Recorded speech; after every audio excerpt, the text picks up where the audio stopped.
வணக்கம் நண்பர்களே. இந்த வீடியோவில் இந்த ஜாதகத்தில் உள்ள தோஷங்களை பற்றி பார்க்கலாம். இப்போ பெரும்பாலும் செவ்வாய் தோஷம் தான் இன்னைக்கு அதிகமாக பேசப்படுது. அந்த செவ்வாய் தோஷத்தினால தான் திருமணமும் தாமதமாகுது. இதை பற்றி பார்க்கலாம். இப்போ மேச லக்கணம்னு எடுத்துக்கலாம்.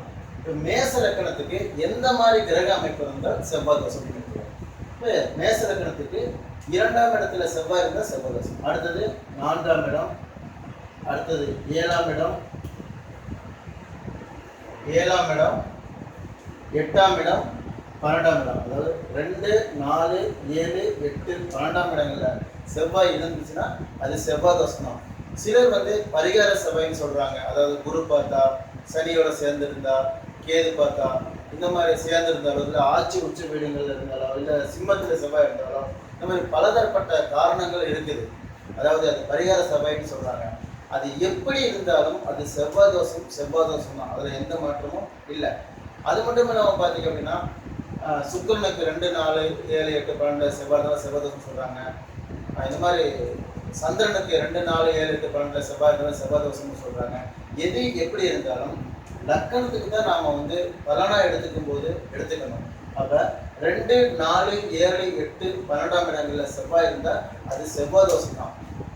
செவ்வாய் தோஷம் இருப்பவர்களுக்கு திருமணம் கொஞ்சம் தாமதமாக ஆகிறதுக்கான வாய்ப்புகள் இருக்குது.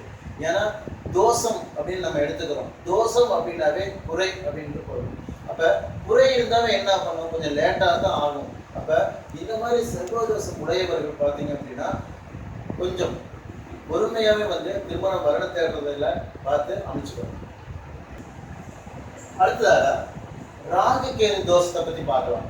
இன்றைக்கு பெரும்பாலானவர்களுக்கு இந்த ராகு கேது தோஷங்கள் இருக்கிறனால திருமணம் மிகவும் தாமதமாகுது. சில பேருக்கு 35, 40 வயசு கூட ஆகுது.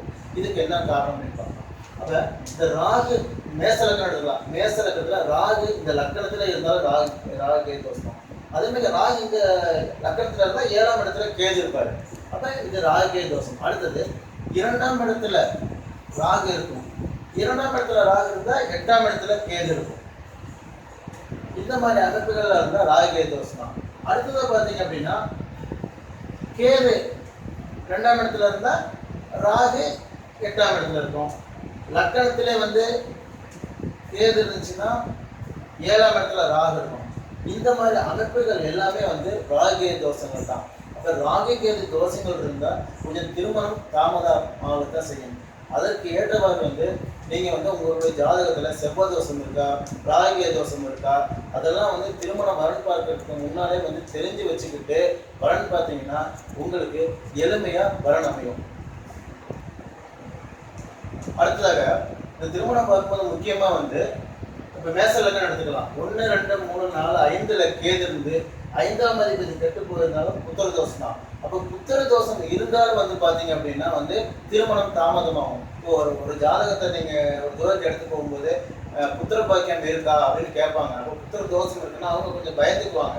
அந்த பெண்ணோ ஆண் வீட்லேயும் பயந்துக்குவாங்க. அப்படி சொல்லும்போது பார்த்தீங்க அப்படின்னா லேட்டாகிறதுக்கான வாய்ப்புகள் இருக்குது.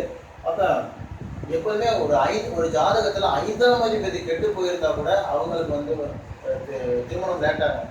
அது மட்டும் இல்லாமல் லக்கணாதிபதி கெட்டு போயிருந்தாலும் அதாவது 6, 8, 12 போய் மறைஞ்சிருந்தாலும் அவர்களுக்கும் திருமணம் தாமதமாகும். அப்போ இந்த மாதிரி தோஷங்கள் இருக்கிறவங்க எல்லாமே பார்த்தீங்கன்னா அது எந்த மாதிரி தோஷங்கள் நமக்கு இருக்குது, அது எப்படிப்பட்ட வரன்கள் நமக்கு அமைச்சுக்கணும் அப்படின்னு உங்களுடைய குடும்ப ஜோதிடர்கள் கேட்டு தெரிந்திருந்து வரன் தேடினால் உங்களுடைய திருமணம் எந்த விதமான தடையும் இல்லாமல் விரைவாக நடைபெறும். நன்றி.